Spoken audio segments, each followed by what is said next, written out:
And what is the fundamental mechanism that drives the profit system besides self-interest? What is it exactly that maintains that competitive edge at its core?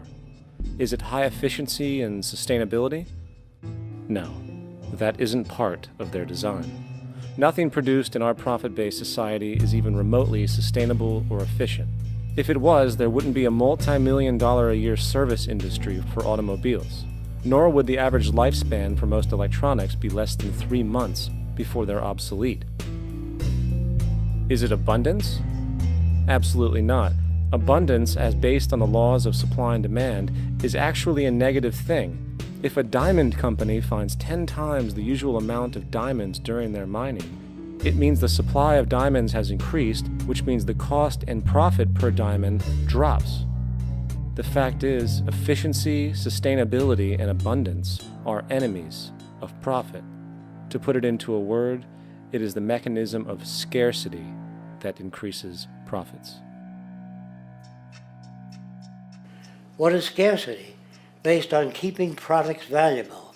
Slowing up production on oil raises the price. Maintaining scarcity of diamonds keeps the price high. They burn diamonds at the Kimberley diamond mines. They're made of carbon. That keeps the price up. So then, what does it mean for society when scarcity, either produced naturally or through manipulation, is a beneficial condition for industry? It means that sustainability and abundance will never ever occur in a profit system, for it simply goes against the very nature of the structure. Therefore, it is impossible to have a world without war or poverty. It is impossible to continually advance technology to its most efficient and productive states. And, most dramatically, it is impossible to expect human beings to behave in truly ethical or decent ways.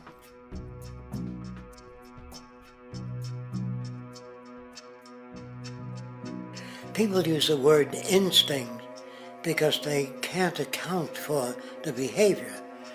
They sit back and they evaluate with their lack of knowledge, and they say things like, humans are built a certain way, greed is a natural thing, as though they've worked for years on it, and it's no more natural than wearing clothing.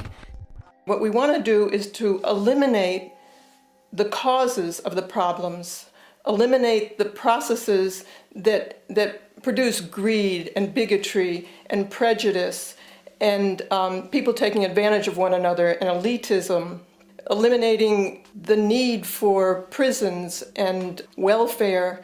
We have always had these problems because we have always lived within scarcity and barter and monetary systems that produce scarcity. If you eradicate the conditions that generate what you call socially offensive behavior, it does not exist.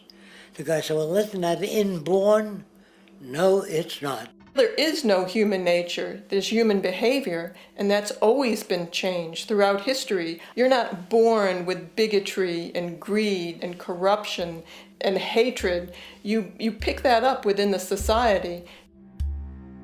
War, poverty, corruption, hunger, misery, human suffering will not change in a monetary system. That is, there'll be very little significant change. It's going to take the redesign of our culture, our values, and it has to be related to the carrying capacity of the earth, not some human opinion or some politician's notions of the way the world ought to be, or some religious notions of the conduct of human affairs. And that's what the Venus Project is about. The society that we're about to talk about is a society that is free of all the old superstitions, incarceration, prisons, police, cruelty, and law. All laws will disappear, and the professions will disappear that are no longer valid, such as stockbrokers, bankers, advertising, gone forever, because it's no longer relevant.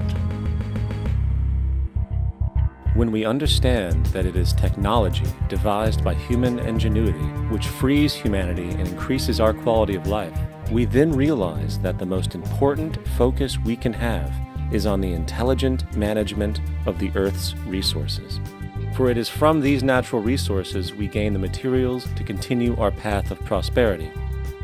Understanding this, we then see that money fundamentally exists as a barrier to these resources, for virtually everything has a financial cost. And why do we need money to obtain these resources? Because of real or assumed scarcity.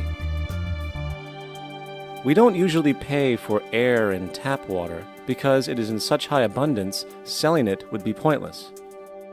So then, logically speaking, if resources and technologies applicable to creating everything in our societies, such as houses, cities, and transportation, were in high enough abundance, there would be no reason to sell anything. Likewise, if automation and machinery was so technologically advanced as to relieve human beings of labor, there would be no reason to have a job. And with these social aspects taken care of, there would be no reason to have money at all.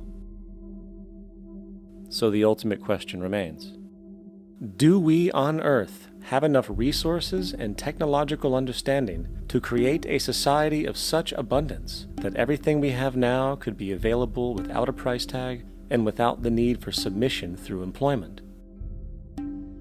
Yes, we do.